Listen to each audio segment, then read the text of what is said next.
নমস্কার বন্ধুরা, শুভ্রাজ কিচেনে সবাইকে স্বাগত। দেখে বুঝতেই পারছো আজকে আমি কি বানাবো। আজকে আমি বানিয়ে দেখাবো সিঙ্গারা। আর এই সিঙ্গারা কিন্তু বিকেলের বেকার জলখাবারে বা সন্ধ্যের চায়ের সাথে ভীষণই মজাদার একটা রেসিপি। আর ভীষণ বানানোও কিন্তু খুবই সহজ, আর বাড়িতে বানিয়ে খাওয়ার মজাটাই আলাদা। চলুন এখন দেখা যাক। একটা বড় বাটি নিয়ে নিয়েছি, তাতে নিয়ে নিলাম 1.5 কাপ পরিমাণ ময়দা, স্বাদ মতো লবণ, আর নিয়ে নিলাম অল্প একটু চিনি, আর বড় চামচের 2 চামচ মতো আমি এখানে সাদা তেল দিয়ে দিলাম, কারণ ময়ানটা কিন্তু খুব ভালো মতো দিতে হবে, তবেই বেশ মুচমুচে হবে। এখানে এখন ময়দাটা খুব ভালো করে মিশিয়ে নিতে হবে তেলের সাথে। এত ভালো করে দেখুন এইভাবে যেন মুঠো মুঠো হয়ে যায়। বাট খুব সামান্য সামান্য জল দিয়ে কিন্তু ময়দাটা মাখতে হবে। ময়দাটা একেবারেই বেশি নরম করা যাবে না, মোটামুটি একটু শক্ত মতো করেই ময়দাটা মাখতে হবে।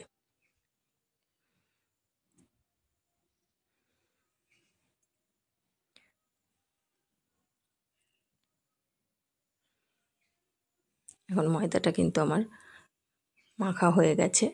এখন আমি 20 মিনিট কি 25 মিনিট মতো এখন আমি এটা ঢাকা দিয়ে রেখে দেব। দিয়ে এদিকে আমি বাদবাকি জিনিসগুলো রেডি করে নেব। এখন কড়া বসিয়ে দিয়েছি গ্যাসে, দিয়ে দিলাম 1 চা চামচ 5 ফোড়ন আর 2টো শুকনো লঙ্কা। হালকা আঁচে কিন্তু ভাজতে হবে, যাতে পুড়ে না যায় মশলাটা। অল্প করে ভেজে নিলাম আমি। এখন আমি এটা আমাদের সাথে গুঁড়ো করে নেব। খুব গুঁড়ো করার কোনো দরকার নেই। হয়ে গেছে আমার এটা ভাজা। এখন আমি এটা গুঁড়ো করে নেব। আমার এটা গুঁড়ো করা হয়ে গেছে। আর এই আমাদের সাথেই আমি এখন 2টো কাঁচা লঙ্কা আর দিয়ে দিচ্ছি কয়েক টুকরা আদা। এগুলো আমি হাফ করে থেঁতো করে নেব। কড়াই আমি এখন বড় চামচের 1 চামচ তেল দিয়ে দিয়েছি। দিয়ে দিলাম এই গুঁড়ো করা মশলাটা দিয়ে দিলাম, আর আদা কাঁচা লঙ্কাটাও আমি এতেই দিয়ে দিলাম। দিয়ে এখন একটু ভেজে নেব অল্প করে। ভেজে নেওয়ার পর আমি এর মধ্যে দিয়ে আলু আমি সিদ্ধ করে রেখে দিয়েছিলাম, হাফ সিদ্ধ করা। এটা এখন আমি মশলার সাথে একটু কষিয়ে নেব। দিয়ে কষাতে কষাতেই আমি বাদবাকি মশলাগুলো এর মধ্যে দিয়ে দেবো।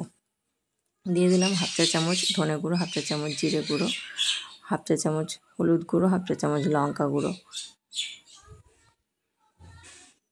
আর দিয়ে দিয়েছি আমি এখানে চাট মশলাও দিয়ে দিয়েছি আমি 1/2 চা চামচ। আর এদিকে আমি অন্য ওভেনে আমি একটা বাটি বসিয়ে দিয়েছি ছোট, বেশ 1 মুঠো মতো আমি বাদাম এখানে ভেজে নিচ্ছি। অল্প সাদা তেল দিয়ে বাদামটা আমি ভেজে নিচ্ছি। বাদামটা বেশ সুন্দর করে ভাজা হয়ে গেছে। এখন আমি তুলে এই আলুর মধ্যেই দিয়ে দিচ্ছি, তরকারির মধ্যে দিয়ে দিলাম পরিমাণ মতো লবণ, আর দিয়ে দিলাম অল্প একটু চিনি, 1/2 চা চামচ মতো চিনি দিয়ে দিলাম। তরকারিটা কিন্তু আমার মশলাটা পুরো কষানো হয়ে গেছে। অল্প একটু জল দিয়ে দিচ্ছি, যেহেতু আমার হাফ সিদ্ধ করা আছে সেই জন্য খুব বেশি জল কিন্তু দিলে হবে না। আলুটা সিদ্ধ হওয়ার মতো যেটুকানি জল লাগবে সেইটুকানি জল দিলেই হয়ে যাবে। এখন আমি ঢাকা দিয়ে একটু হতে দেব। জলটা আমার পুরোপুরি টেনে গেছে। এখন আমি এটা একটু নেড়ে আলুগুলো একটু খুন্তি দিয়ে একটু ভেঙে ভেঙে দেব, তরকারিটা যেন একদম শুকনো শুকনো হয়ে যায়। জলটা পুরো টেনে গেছে একদমই। এখন আমার তরকারিটা রেডি হয়ে গেছে। এখন এটা আমি একটা প্লেটে ঢেলে নেব, দিয়ে ঠান্ডা হতে দিতে হবে। এদিকে আমার ময়দাটা রেডি হয়েই আছে। এখন আমি ময়দাটা থেকে ছোট ছোট করে, যেরকম রুটির লেচি করি তেমনই রুটির মতো লেচি করে নেব।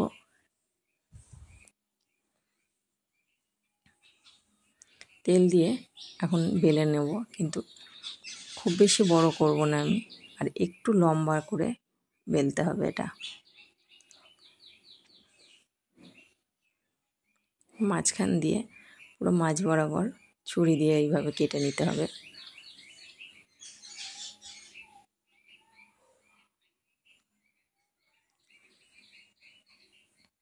সামান্য আঙুলে জল নিয়ে জলটা লাগিয়ে দিতে হবে, তাতে সিঙ্গারার এই ভাঁজটা দিতে আমার সুবিধা হবে। এখন এর মধ্যে চামচে করে পুরটা চেপে চেপে ভরে দিতে হবে।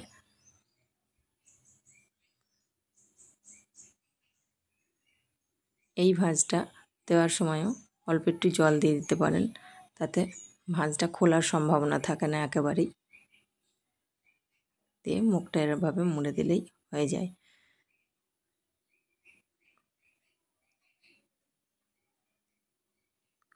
আমার একটা সিঙ্গারা হয়ে গেছে, এবার আমি এইভাবেই বাদবাকি সিঙ্গারাগুলো সব একে একে বানিয়ে নেব। আমি আর একটাও দেখিয়ে দিচ্ছি এইভাবে।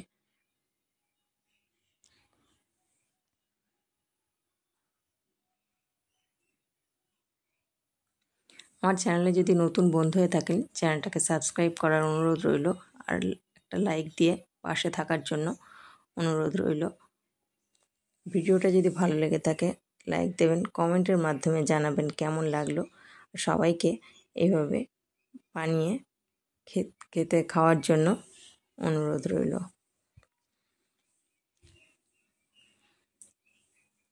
বন্ধুদের সাথে বেশি বেশি করে শেয়ার করবেন। এদিকে আমি কড়াই কিন্তু তেল বসিয়ে দিয়েছিলাম, তেলটা বেশ গরম হয়ে গেছে। আর এটা কিন্তু এখন আমি মোটামুটি 4টে সিঙ্গারা কিন্তু আমি এখানে ছেড়ে দিয়েছি। খুব বেশি কিন্তু আঁচ দিলে হবে না, একদম তেলটা গরম করে নিয়ে কিন্তু আঁচটা কমিয়ে দিতে হবে, কারণ তাহলে ভাজাটা ভালো হবে না। এইভাবে আমি উল্টে পাল্টে খুব ভালো করে আমি সিঙ্গারাগুলো ভেজে নেব।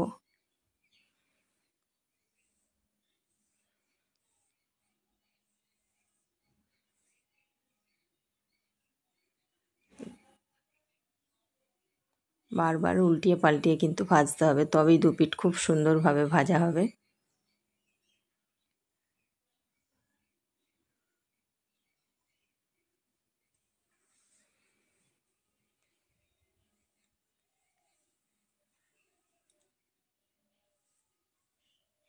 খুব সুন্দর করে ভাজা হয়ে গেছে। এখন আমি আবারও বাদবাকি সিঙ্গারাগুলো এই একইভাবে আমি ভেজে নেব।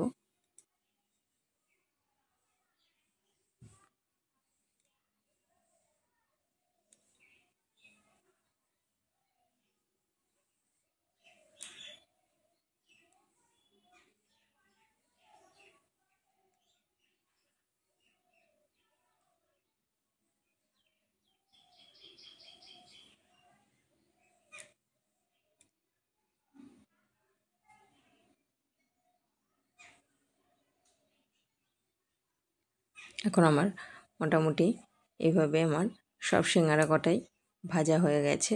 এখন আমি সার্ভ করে দিচ্ছি।